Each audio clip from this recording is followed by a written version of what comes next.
Hi, how are you all? I hope all of you are doing well. और जो बच्चे भी videos देख रहे हों वो थोड़ा फील कर रहे हों कि हाँ, एप्टीट्यूड डेवलप हो रहा है थोड़ा। अच्छा, प्रॉब्लम करना एक अलग बात होती है, प्रॉब्लम को समझना, अप्रोच बनाना वो एक अलग बात होती है। उसको डेवलप करने में बहुत टाइम लगता है बच्चे को, लेकिन उसका एक वे है डेवलप करने का। हम कहते हैं ना कि क्लासरूम में पढ़ लिया लेकिन घर आ रहे हैं तो सवाल नहीं बन रहे हैं, वो इसलिए क्योंकि वो एक अप्रोच डेवलप करनी होती है।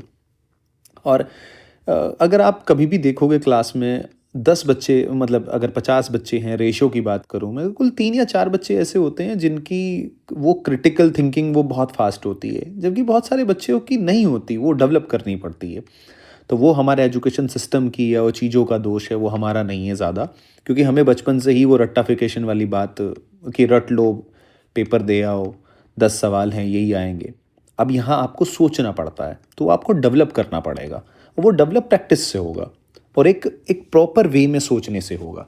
तो अपन उसी उसी थिंकिंग की बात करेंगे कि जैसे सवाल है, दो सितार हैं की स्ट्रिंग है, ठीक है, ए और बी, प्लेइंग ए नॉट, वही सारे गामा पा वैसे वाला, are slightly out of tune, यानी कि ए और B slightly out of tune है, और ये प्रोड्यूस कर रहे हैं beat frequency 6 hertz.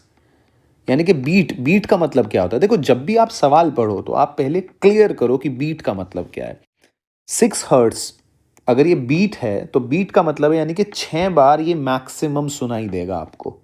Time period अगर आप निकालोगे तो इसका टाइम पीरियड आएगा 1/6 सेकेंड, यानी कि इतने इंटरवल के बाद आपको मैक्सिमा सुनाई देगा, यानी कि 1 सेकेंड में 6 बार मैक्सिमा सुनाई देगा। ये मतलब है आपका बीट का।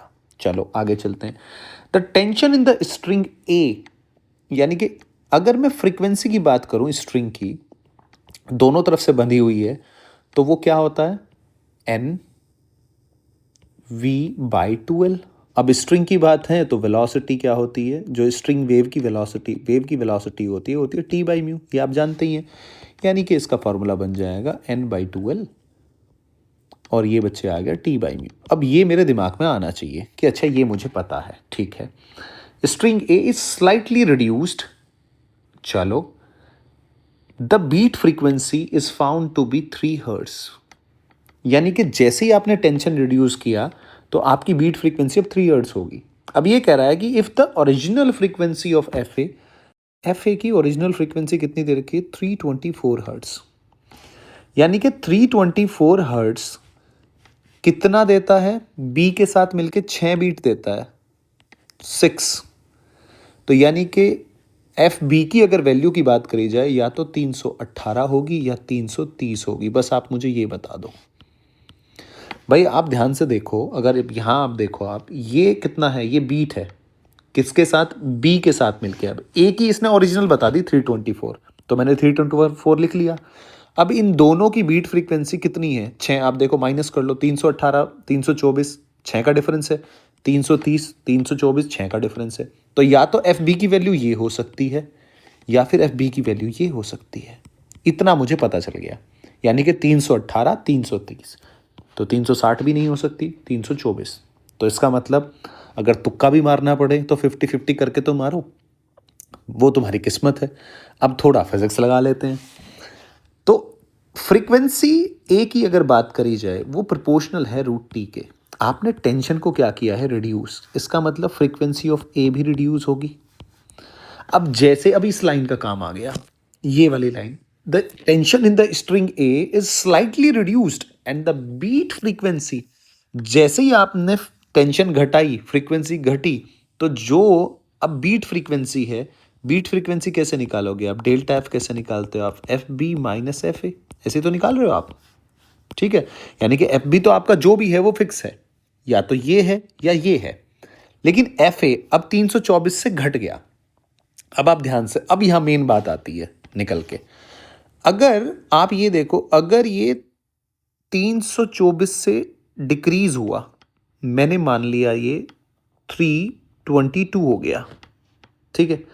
अगर मैं 322 को अगर मैं मान लेता हूं कि 318 है, मैंने मान लिया कि 318 है वैल्यू, माननी पड़ेगी मेरे को, ऐसे ही है। 318 है, तो आप देख रहे हो ये डिफरेंस, इनके बीच का डिफरेंस जैसे जैसे, अगर ये क्या हो रहा है, ये अगर घट रही है वैल्यू, ये अगर घट रही है वैल्यू 322 आ गया, ठीक है, तो 318 के बीच में जो डिफरेंस है वो कम होना शुरू हो जाएगा। लेकिन अगर आप 330 की बात करें तो यहाँ डिफरेंस बढ़ेगा। भाई पहले डिफरेंस कितना था, ये डिफरेंस था 6 का, 322 के हिसाब से डिफरेंस कितना हो गया, 8 का। यहाँ डिफरेंस कितना हुआ 318 के साथ, 4 का। तो इसका मतलब 3 हर्ट्ज का डिफरेंस सिर्फ इसी के साथ पॉसिबल है, इसके साथ पॉसिबल नहीं है, यानी कि 318 विल बी द आंसर। कैसे, मैं फिर से समझाता हूँ। देखो, या तो एफ बी की वैल्यू कितनी हो सकती है 318, या फिर एफ बी की वैल्यू हो सकती है 330, और मुझे एफ बी की वैल्यू बतानी है। लेकिन आपसे ये कह रहा है कि जैसे ही आपने एफ ए की वैल्यू डिक्रीज करी, यानी कि 324 से घटानी शुरू करी, 324 से घटनी शुरू हुई, डिक्रीज होनी शुरू हुई, तो जो डेल्टा एफ, अब आपने अगर इनके साथ आप क्या करते हो, जो ये आपने एक दूसरे को ट्यून किया है, ये इसके साथ मिलके, तो अभी तो बीट निकालोगे आप। तो अगर आप इसके साथ एफ ए, अब ये डिक्रीज हुआ है, और डेल्टा एफ कितना आना चाहिए, पहले 6 था, अब कितना आना चाहिए, 3 हो गया, यानी कि बीट फ्रीक्वेंसी भी डिक्रीज हुई है। तो अगर बीट फ्रीक्वेंसी आप अगर 330 को ले लेते हैं, तो ये 324 से 323 हो जाएगा, 320 हो, तो ये डिफरेंस बढ़ रहा है नहीं बढ़ रहा है, तो 3 हर्ट्ज आ पाएगा कभी, कभी भी नहीं आ पाएगा। तो वो सिर्फ इसी केस में आ पाएगा 318 वाले में, अदरवाइज वो आ ही नहीं पाएगा। मैं ये बात कहना चाह रहा हूँ, और यही इस सवाल का मेन कैच पॉइंट था। और बहुत सारे सवाल ऐसे आपको मिलेंगे जब आप अपना मॉड्यूल उठाएंगे, और इसी थिंकिंग के साथ सोचा जाता है। तो सवाल बहुत आसान है, सवाल में कोई दिक्कत नहीं है। जब आप, वही है बीट फ्रीक्वेंसी, तो स्लाइटली डिफरेंट फ्रीक्वेंसी, जब आप उनको क्या करते हो, ट्यून करते हो, तो आपको बीट प्रोड्यूस होती है, वही सवाल है। ठीक है, यानी कि बीट का मतलब समझो, आप अपने नोट्स को बार बार रिवाइज करो। तो ये एक वे है पढ़ने का, सीखने का तरीका है। और आप जो भी बच्चे हैं, जो भी हैं जुड़े हुए हैं अपने, कीप शेयरिंग।